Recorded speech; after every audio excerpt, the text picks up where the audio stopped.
fekk ju fii tey ngir fekke déclaration en tout cas communiqué de presse bi ñu war a def tey may jiital ci ñooñu nag suñu mbokk journalistes yi tabaarakallaa ñoom ñëpp ñëw nañu di nuyu responsable la grande mouvance présidentielle yi teew fii ci table ji ci présidium bi le directeur de l'action sociale du ministère de la santé monsieur Mouhamadou Moustapha Fall monsieur Mamadou Djité membre du CPJE madame l'honorable Fatou Sène di responsable départementale des femmes du Parti socialiste, Aïda Samb di responsable des femmes départementales membre de la plateforme de programme. Mais li am solo mooy un communiqué de presse ñi ko war a gën a fekke mooy la presse te ñoom ñëpp ñëw nañ taxaw kon waa presse maa ngi leen di delloo jukkal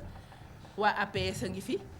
waa 7TV ngi fi yéen ñëpp ñëw ngeen waa Seneweb Actu Dakar Actu y a la presse locale les radios communautaires Mourchid TV y a Chérif mouvement Tivaouane ca kanam tabaarakallaa ñëpp ñëw nañ kontaan naa di wax mbooloo mi lu simple moo tax ñu woote tey mbooloo mi ànd ko suñuy nawle parce que benn lam du yëngatu te Sénégal yëngatu na kon bu Sénégal yëngatoo il faut lam yi bokk yëngatoo ndoo te combat bu mus a am ci àddina jigéen yi dañ cee bay seen làcc tey nag ma woowoon leen pour ñu waxtaan ci li xew ci actualité politique gu Sénégal jëm ci suñu réew jëm ci report élection yi ak pour leeral parce que wax ji bëri na waaye bokk ci coow li xam li waral coow li moo ko gën te ñun on a le devoir et la responsabilité suñu demee ba yoon wi lëndëm ñu woo ñanu ko seqal leeral leen pour ñu mën a porter voix bi plus loin ndax alquran bayit ba dafa wax ni wa dhakkir fa inna dhikra tanfaul muminin nañuy fàttalintente ndax fàtte dafa gaaw li xew lenn la dañu waroon a def élection présidentielle le 25 février 2024 campagne bi waroon a commencer le 3 février à minuit ci bëccëgu 3 février bi à 14h le président de la République son excellence Macky Sall l'homme des grands chantiers de l'État l'homme au parcours exceptionnel en Afrique et dans le monde pour avoir été d'abord directeur de Petrosen, maire de Fatick, ministre des Mines et de l'Énergie, ministre de l'Équipement, ministre de l'Intérieur, Premier ministre, président de l'Assemblée nationale et président de la République du Sénégal. Donc un parcours jamais égalé dans l'histoire du monde. loolu ñëpp nangul nañ ko ko kon kooku xam nga ni du defantu lu muy def rek daf ko sukkandiku ci lu wóor en tant que républicain mais en tant que président amoureux de son pays et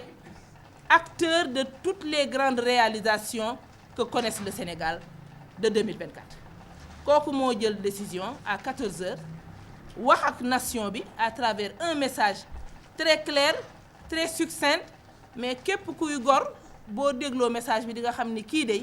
dara ñoru ko lu dul réewam lu mu wax ci message bi dani gannaaw ba ko ñëpp seetsee ci ñi nga xam ni doonoon nañ candidat pour laaj baatu askan bi gannaaw ba ñu constaté ni ñoom ñoo ñu ko seet si bind ko mu recevoir leen ni processus électoral bi dafa am lu ci rëq gannaaw ba mu doonee moom ci prérogative am le gardien de toutes les institutions yi waroon a saytu loolu y compris l'Assemblée nationale bi nga xam ni moo yore baatu askan bi te ci processus bi toll malgré moom xam na ni pouvoir au Sénégal dafa doon séparation ku ci ne fa nga ne yaa fay doxalal sauf que bu problème amee nag il est l'arbitre qui doit siffler la fin de la récréation et loolu nga xam ne nii yàlla moo ko ko jagleel mënu ko def ci lu dul à travers un décret et ce décret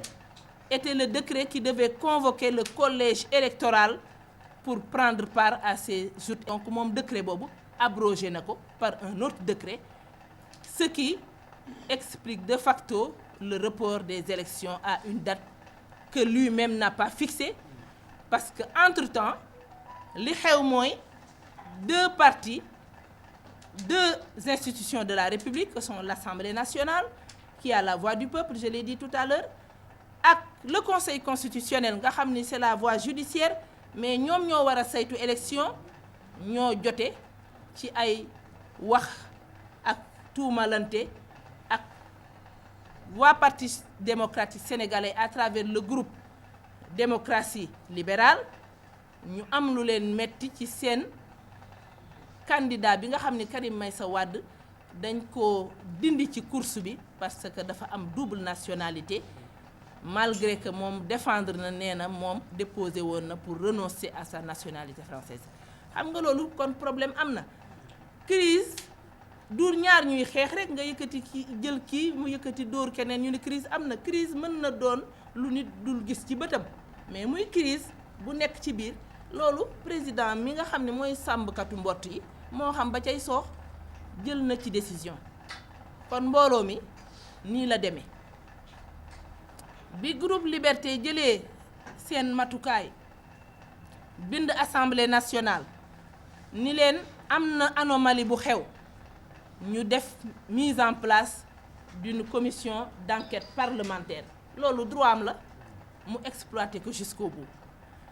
Assemblée nationale convoqué député yi pour ñu waxtaan ci boobu dogal nga xam ni yoon daf ko may groupe parlementaire Liberté muy parti démocratique sénégalais qui est un grand parti dans le landerneau politique. ñu topp procédure boobu. Entre-temps benn ci juge yi magistrat yi nekk conseil constitutionnel bind récuser accusation yi, donc problème am na. Président de la République, il est le garant du bon fonctionnement de toutes les institutions de la République, y compris l'institution à laquelle il est l'exécutif, tout simplement. Donc, il a pris sa décision courageuse et responsable, ce qui ne manque pas, ce qui n'a pas manqué de créer le tollé partout. ku ne di jeter le discrédit sur notre président nga xam ne du président bi yées ci Sénégal, ndax ku ne xam na ni bu Sénégal egsee fii tey Macky Sall mën na yëkkati loxoom ni man dey def naa ci li ma war bañ ma ko dénkee. mu wax ci biir message am boobu à la nation, man du ma présenter woon comme candidat à l'élection qui arrive, mais il est le président jusqu'au 2 avril booba xamagul datu report bi 2024. du ma présenté waat.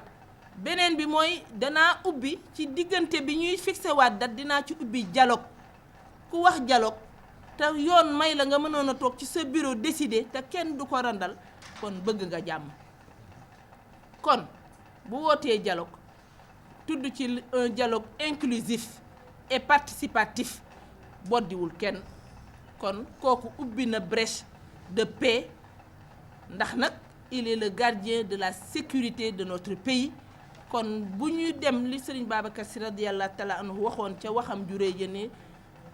melentaan bu feebar biir Tiwaawan man mi la ko yàlla di laaj. xam naa ni kenn du ko comparer, mais lépp lu sikk ci Sénégal ci diggante bi président Macky Sall ak beneen président bu mënti doon yoree réew mi moom la ko askan wi war a laaj. kon jël na décision pour ñu dem ci dialogue bi. Entre-temps, les mêmes personnes qui lui avaient adressé un courrier, mooy les opposants, génn ci mbedd mi nar a taal réew mi ci ay loo xam ni dara taxawu ci. loolu moo révolté la femme politique que je suis, la femme responsable d'un département que je suis, la femme légaliste et juste que j'essaie d'être. ma ni nag jar na ma jël sama kàddu nag wax ci li ma ci xam ci information te muy dëgg pour nit ñi passer à la retenue, ndax du ñu bàyyi fii ngeen toog tey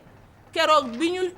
ënnee jiixi jaaxa ci xelu nit ñi, nit dugg na fi parce que président Seynabou Gaye Touré moo fi ilif mu dem taal fi bomb lakk fii yépp ba dañoo mujj génne 20 millions de nos francs pour defaraat ko pour tey jii ngeen mën fi toog xoddi ko nag ca ba ngay lakkale suñu gisee loolu dund ko fi muy lu metti bala ñuy indilaat yeneen jëye yu mel noonu sama responsabilité la en tant que sénégalaise, en tant que compatriote, en tant que quelqu'un qui aime son pays, en tant que quelqu'un qui est épris de justice. Ma andi ko samay nawle nag parce que wax naa ko léegi benn lam di ndax ñii ñëpp fi ñëw tey mënoon nañoo toog fii ma toog wax li ma wax ndax xam naa ni am nañ yéene bi kon bu ñu dikkee ci yéen loolu mooy njëkk explication may wax ni njiit dafa am luñ koy laaj ci comportement parce que soo dee njiit nga dem wax ak président de la république ñenn nit ñi génn à travers des communiqués de presse wax ni ñoom pareeguñu daanaka loolu la ñu wax président processus électoral bi dafa am ay problème kon nañ ko saytuwaat nañ ko defaraat président de la république malgré tout ça mu wax leen ni leen décision constitutionnelle c'est une décision irrévocable du lit nu nit mën a dindi mais li présenté waat entre-temps loolu moo obligé le président de la république mooy la crise entre ces deux institutions mu jël ce décret qu'il avait eu à faire pour mu convoquer les corrections mu abrogé ko tout simplement loolu rek la ko ci yoon may loolu rek la def li ci des yëpp muy reporter élection yi muy date bi ñu joxe lépp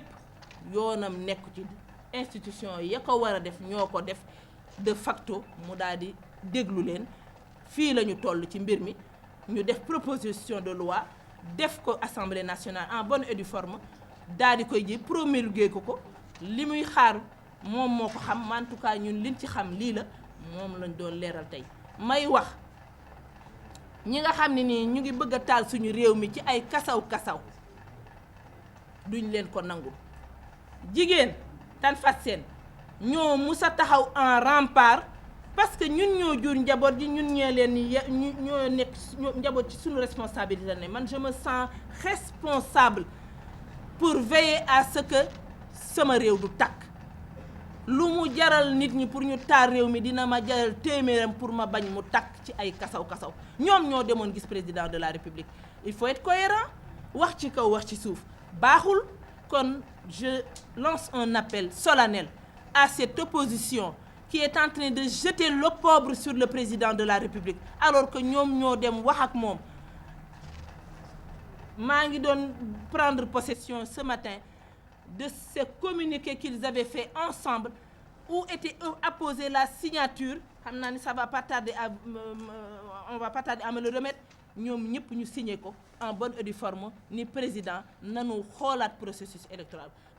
électoral nag du lu ñuy xool ci ñaari fan du lu ñuy xool ci ñetti fan du lu ñuy xool ci ñeenti fan ay taxawaay yu mag surtout que y a 42 candidats qui en avaient fait la demande loolu nag laay wax ñooñu nga xam ne nii ñoo nekk bëgg a taal suñu réew mi ci ay loo xam ne nii dara jaru ko la Houphouët-Boigny doon wax la paix on ne l'apprécie que lorsqu'on l'aura perdue bala ngay xam njariñu jàmm nga ñàkk ko ngal la nan ñu revenir à la raison ñu doon ay patriotes doon ay responsables wax nit ñi li am bañ a nëbb dëgg gi parce que nag dañoo nekk ci contexte boo xam ne nii des fois dëgg day réer leneen lu dul dëgg jël na dessus ñu jaare ci taal réew ku ne xam ne ni Tunisie keroog ba ñu koy taal ci marchand ambulant bu doon jaay la jóge c'était un fait banal qui a brûlé la Tunisie. Le Sénégal ne peut pas se permettre en 2024 avec les nombreuses réalisations de son excellence le président Macky Sall ñuy wax BRT di wax TER di wax autoroute di wax carte d'égalité des chances di wax bourse de sécurité familiale ñu bëgg freiner suñu élan de développement bi nga xam ni président Macky Sall man mi koy suivre nga xam ni li xale yi naan moom rek laay topp ma ko de waaye lu mu def daf may ñor damay xool le pourquoi du comment maa jël ay discours am depuis qu'il est à la tête de ce pays j'ai dénombré plus de 10 000 fois le mot inclusif et participatif j'ai dénombré plus de 12 000 fois le mot équité territoriale et justice sociale j'ai dénombré plus de 3 000 et quelques je m'amuse à le faire parce que je suis une femme de lettres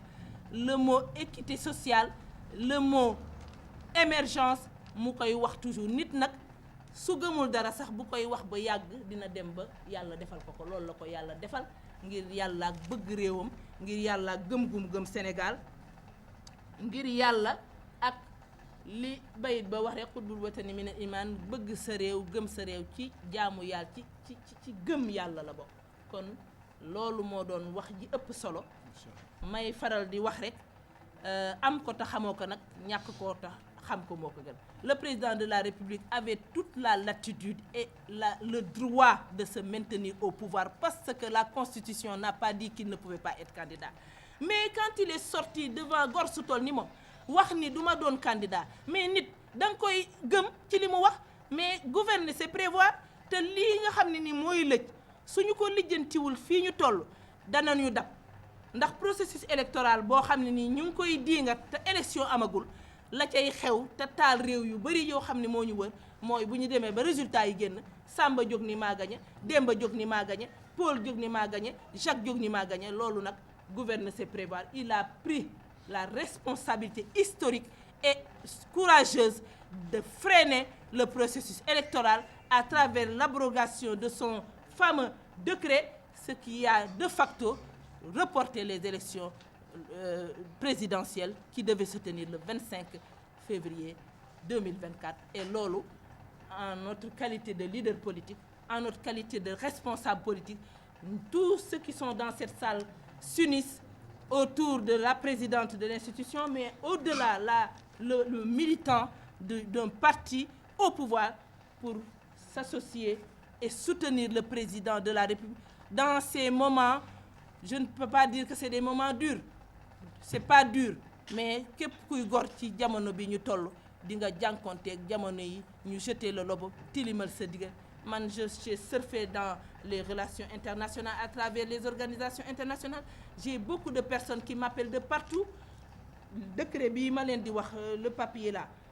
le communiqué qui a été signé par ces membres de l'opposition. Je l'ai envoyé à beaucoup de femmes au Maroc, je l'ai envoyé en Tunisie, je l'ai envoyé en France pour éclairer la lanterne. te loolu ma jàpp duma ko bàyyi fépp fu sama baat egg danaa fa wax pour setal deru gor boo xam ne nii lépp luñ ko mën a reprocher mën nañ ko reprocher ba mu des bañ Sénégal. Il a écrit son fameux livre qui est Le Sénégal au cœur.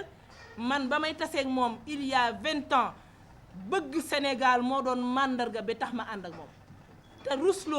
rusloowul ku mel ni ñun rusloowul ñi mu àndaloon ku am kóllëre ci ñi muy àndal ña mu àndaloon di gouverner ba mu jëlee réew mi ba léegi ñoom la àndal di gouverner par la coalition la plus pérenne que le Sénégal ait connue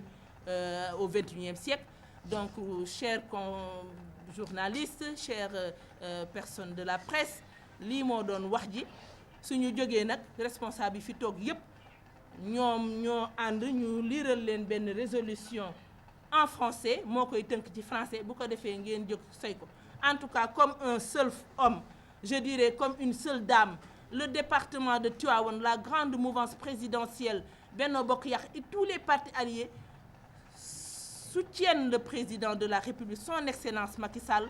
au-delà de notre même appartenance, mais pour ce qu'il a fait pour le département de Tivaouane en termes de réalisation, pour ce qu'il a fait pour les foyers religieux qui nous entourent en termes de réalisation, pour ce qu'il a comme projet. Nous allons inaugurer dans les tout prochains jours le plus grand hôpital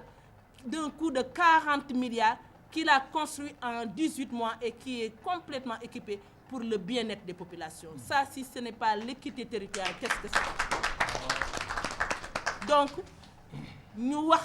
la résidence Seydi Hadj Malick Sy, ñu wax l'autoroute qui partira de Dakar pour aller jusqu'à Saint-Louis. Dans quelques mois, on partira d'ici. Les routes qui attendaient depuis, la route Mewane, Pire, Daya Diop, la maison de la jeunesse, la jeunesse, j'allais l'oublier. Et les 5 centrales. Hein? Et les 5 centrales qui sont dans notre département, avec le tribunal départemental, la préfecture, dont j'étais membre du gouvernement quand il a commencé les travaux et qu'il a terminé, qui est l'une des plus belles préfectures du Sénégal. Alors, li may wax rek mooy buñ ñu nax am nañu président boo xam ne gàcce ngaalaam def na lu ko war. Xëy na duñu bokk ci ñi koy wax mais daf ko def ku ko def nag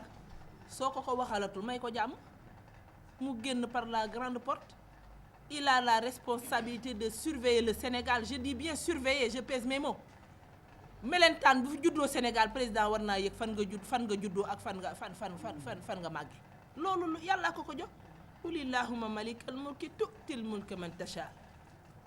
ba bayit ba jeex wa tu'izzu man tasha bi yadikal xayr innaka ala kulli shay'in qadir bu yàlla namoon mu jeexal day foqati du jël de day foqati kon nañ ko bàyyi mu génn ak sagoom dem wax dëgg yàlla lii moo doon wax ji may sant yàlla bu baax nag ba ma yàlla mayee ma cohérent ci li may wax may ñaan bépp sénégalais il faut être cohérent mënoo wax suba gi dara ngoon gi nga wax leneen sunu doom yi dañoo war a jël exemple mag bu nekk ci këram di wax loo xam ne du dëgg yaa ngay jàngal sa doom naka su dul noonu war nañoo doon exemplarité bu dee nag gor ñëpp téenal seen làmmiñ ku wax ñu saaga la mais bukk bi ragalee yuuxu du yàpp aw béy saaga fu muy takk ci nit moo tax gor ñëpp tëdd ni duñu wax ñu jàpp gor di ko traîner dans la boue lu ne ñu jiiñ ko non non non Seynabou Gaye Touré ne veut pas accepter ça et tous ceux qui sont dans la salle ne vont pas accepter ça. Je vous remercie de votre attention. La grande mouvance présidentielle s'entend, le parti APR s'entend. Je peux parler au nom de tous les responsables parce que li ma leen ko waxee rek démb lañ ko jàpp xat na am na ñoo xam ne am na lu ñu ne waaye amul ku ko yëgul ñëpp laa ko yëgal mais ñi ñëwul yónnee nañu ñi ñëw itamit ngeen xam ni je parle à leur voix parce que ku ci ne mën ngaa remplacer sa morom loolu mooy wax ji. La conférence des femmes de Benno Bokk Yaakaar élargie à la grande majorité présidentielle du département de Tivaouane et le mouvement national des enseignants donc républicains nous ont rejoints à travers les membres que sont Kouli Mbaye et Mouhamadou Moustapha Fall et d'autres qui sont là. Donc se sont réunis ce dimanche 11 février 2024 à 10h au pôle Internet et services associés sous l'égide de la présidente Seynabou Gaye Touré, après examen de la situation politique nationale, à l'unanimité à rendre hommage à son Excellence Monsieur le Président de la République, Macky Sall, pour cette décision extrêmement courageuse qui protège la stabilité des institutions en garantissant une organisation prochaine d'une élection libre, inclusive et transparente. Cette importante décision prise suivant le principe de séparation des pouvoirs, incluant des consultations avec les présidents des différentes institutions dont le Conseil constitutionnel intervient à la suite de l'ouverture d'une enquête parlementaire sur fond d'accusation.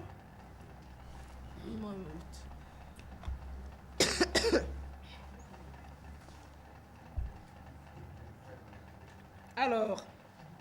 le Conseil constitutionnel intervient à la suite de l'ouverture d'une enquête parlementaire sur fond d'accusation de corruption sur 2 membres du Conseil constitutionnel, de la garde à vue d'une candidate confirmée à l'élection présidentielle, mais aussi l'introduction d'une proposition de loi demandant le report de la présidentielle. Cette loi constitutionnelle qui acte le report permet de juguler par l'anticipation, l'approfondissement et de la crise au moment où notre pays fait face à des velléités de déstabilisation. Cette loi constitutionnelle qui acte le report permet de juguler par l'anticipation, l'approfondissement de la crise au moment où notre pays fait face à des velléités de déstabilisation. La conférence des femmes de Benno Bokk Yaakaar du département de Tivaouane, rejoint par le mouvement national des étudiants républicains ainsi que la plateforme des 4J Jigéen Jóg Jàppale Jigéen et tous les sympathisants de la République soutiennent sans ambages les décisions de chef de l'État pour l'abrogation du décret convoquant le corps électoral et la proposition de loi dérogatoire à l'article 31 de la Constitution permettant un réaménagement du calendrier électoral. Les femmes de notre grande coalition félicitent le président de la République, son Excellence Monsieur Macky Sall, pour son esprit d'ouverture et exhortent toute la classe politique à aller au dialogue afin de corriger les imperfections du processus électoral. La conférence des femmes de la grande mouvance présidentielle élargie du département de Tivaouane rappelle que le président a fait le choix de ne pas se présenter pour un troisième mandat, pour une troisième candidature, conformément à ses engagements maintes fois réitérés. La conférence des femmes de la grande mouvance présidentielle et la plateforme 4J Jigéen Jóg Jàppale Jigéen, ainsi que tous les acteurs qui ont bien voulu nous rejoindre, invitent ainsi l'ensemble des Sénégalais, les acteurs publics et la société civile à répondre positivement à l'initiative de dialogue inclusif lancée par son Excellence dans l'intérêt supérieur de la nation, fait à Tivaouane le 11 février 2024. Je vous remercie de votre aimable attention, chers compatriotes. Merci. Félicitations.